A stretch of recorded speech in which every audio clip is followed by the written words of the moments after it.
In this video, I'm going to describe how to use the ActionScript file class to manipulate files in the local file system, how to copy, move, delete, and move files to the trash or the recycle bin. For these demonstrations, I'll use an application in the Chapter 04 Begin project named FileManipulation.mxml. If you're following along with the exercises, open this application file in FlexBuilder, and then run the application. The application presents a file system list control. Before the user can use any of the features of the application, they have to indicate where the exercises directory is. Click the Select Exercises Directory button, and then browse to and select the Exercises folder, which I've installed in my desktop directory. I'll then click OK, and then the file system list control displays the contents of a subdirectory of the Exercises folder named Assets/Files. The status area of the application indicates the physical location of this directory, and it should contain a single initial file, a text file .txt. I'll close the application and take a look at the code. There's a bit of code in here that's controlling that initial selection process, including checking to see whether the directory exists and whether the exercises directory selected by the user has the correct structure. In the bottom section of the script area, there are 4 functions named copy file, move file, delete file, and trash file, which in turn are being called by 4 buttons in the panel's control bar.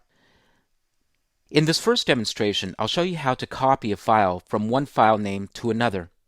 Place the cursor inside the copy file method. The first step in copying a file is to create 2 file objects, one pointing to the source file and one pointing to the destination where you want to copy the file to. Declare a variable named src, data typed as a file, and get its reference from fslist, that's the ID of the file system list control, .selectedItem as file. Next, create another variable named dest, also data typed as a file, and point to a location within the files directory, which is represented by a file object named filesdir.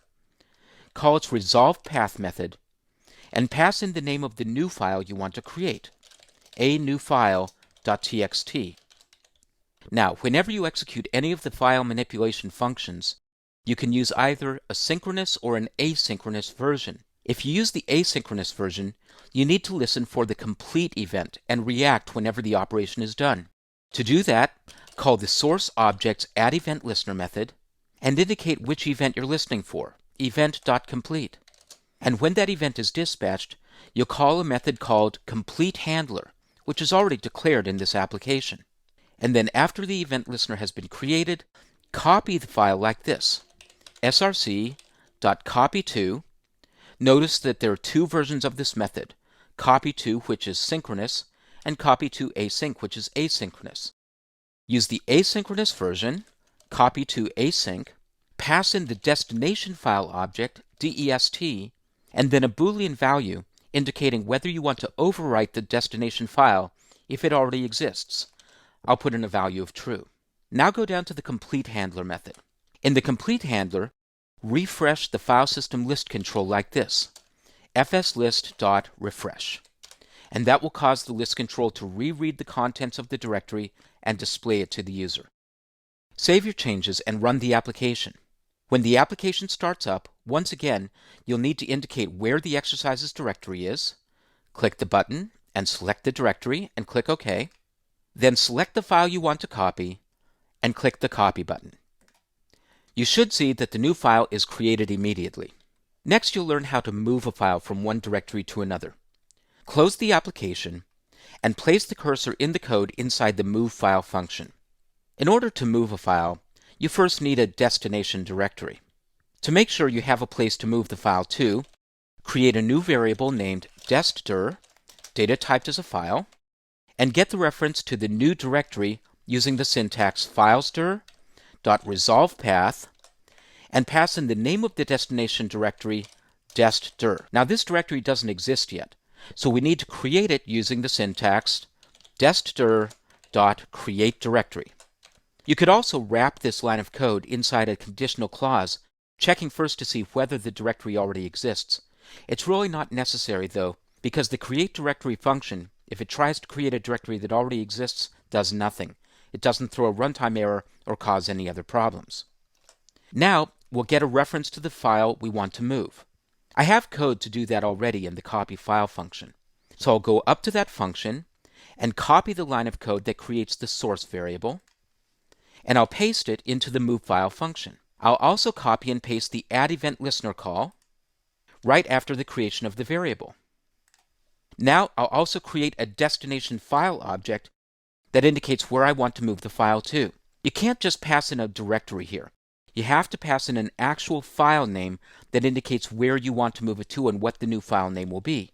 I'll use this syntax. I'll create a new variable named destFile, data typed as a file, and I'll get its location and file name from this syntax, destdir.resolvePath, and then I'll pass in the existing name of the file like this, src.name. The name property returns just the file name, without its location information.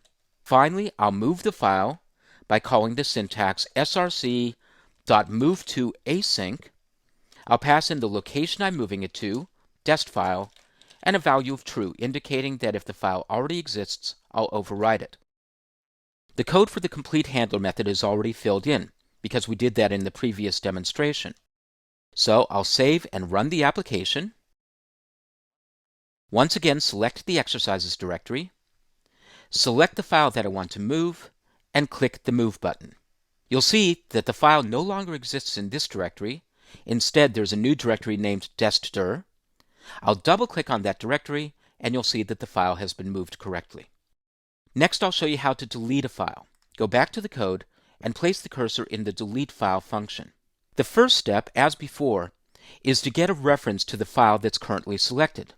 I'll go back to the move file function, and I'll copy and paste these two lines of code, the line of code that creates the src variable and the one that adds the event listener. And I'll paste those lines of code into the delete file function.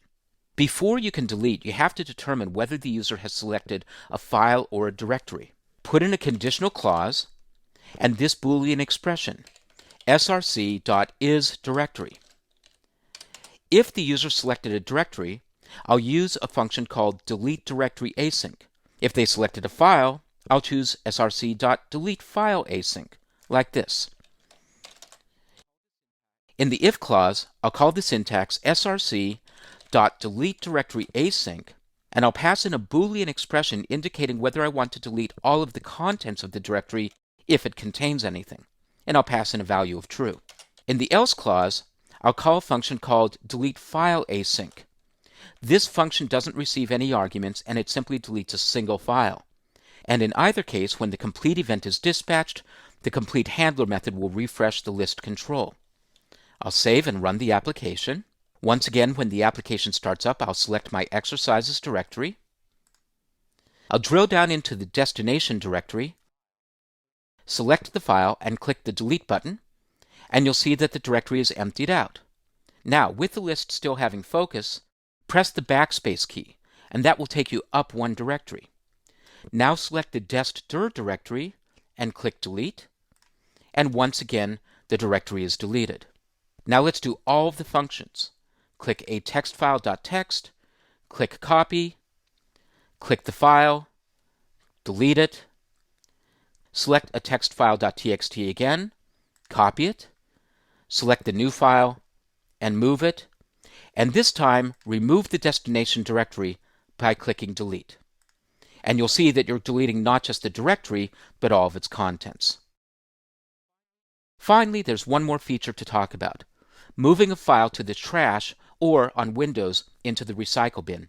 For this purpose, you can once again select from synchronous or asynchronous versions, this time of a function named moveToTrash. In the trash file function, I'll once again copy and paste the code that gets the source file reference and sets up the event listener. Now, instead of deleting, I'm moving to the trash. And whereas with the delete functionality, there are two different versions of functions, one for directories and one for files, when you move to the trash, it's all the same thing.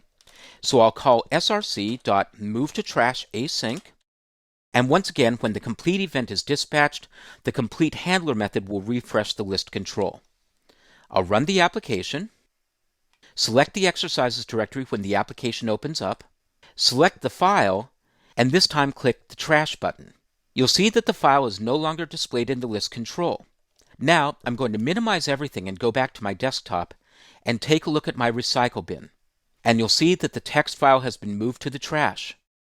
I'll reopen the application, move it over to the side, go back to the recycle bin, and I'm now going to restore the file to its original location. On Windows, you can do this by right-clicking and selecting Restore. On Mac, you'll need to actually drag the file to the appropriate location. Then I'll go back to the application still running and click the Refresh button, and you'll see that the file has been moved back to its original location. So these are the 4 major features of file manipulation in Air.